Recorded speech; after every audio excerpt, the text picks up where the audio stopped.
প্রায় ৮ বছর পর অনুষ্ঠিত ঠাকুরগাঁও জেলা বিএনপির সম্মেলন ঘিরে নেতাকর্মীদের মাঝে ছিল বাড়তি উৎসাহ উদ্দীপনা।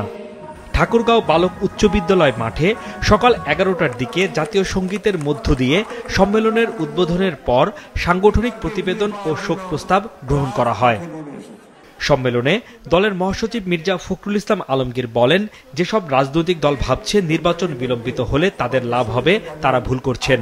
কোনো অপশক্তি যাতে গণতন্ত্রের পথে বাধা হতে না পারে সেজন্য সবাইকে ঐক্যবদ্ধ থাকার আহ্বানও জানান তিনি। আহ্বান জানাতে চাই সেই সমস্ত রাজনৈতিক দলগুলোকে যারা আজকে ভুল করছেন এই চিন্তা করে যে তারা বিলম্ব করলে, নির্বাচনকে বিলম্বিত করলে, নির্বাচনকে বাধাগ্রস্ত করলে তারা উপকৃত হবেন, কিন্তু বাংলাদেশের মানুষ উপকৃত হবে না। বন্ধুগণ, প্রধান অতিথি হিসেবে বিকেলে সম্মেলনে ভার্চুয়ালি যোগ দেন দলের ভারপ্রাপ্ত চেয়ারম্যান তারেক রহমান।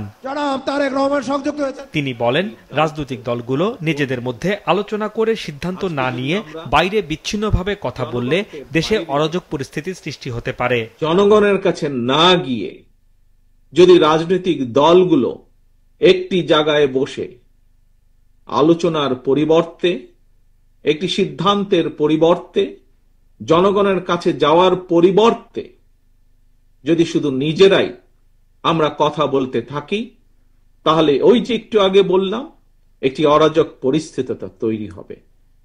যেই পরিস্থিতি কাঙ্ক্ষিত নয় দেশের জন্য, কাঙ্ক্ষিত নয় জনগণের কাছে।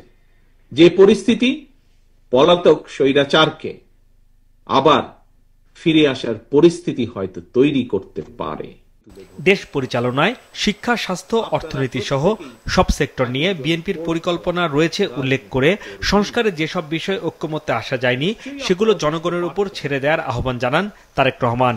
কোথাও হয়তো কেউ কোনো কিছু করার চেষ্টা করছে, আমরা যত যাই মনে করি না কেন যে আমাদের অনেক নেতাকর্মী হয়তো ভুল করে মনে করছেন যে আগামী দিনের নির্বাচন হয়তো সহজ হবে।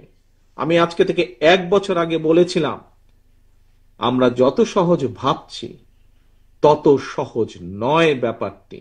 গণতান্ত্রিক যাত্রার রেল লাইনে যতদিন না উঠবে দেশ, ততদিন পর্যন্ত বিএনপির আন্দোলন চলবে বলেও জানান তারেক রহমান। বিএনপির আন্দোলন থেমে থাকবে না। হাসনাইন তানভীর, মাছরাঙা সংবাদ, ঢাকা।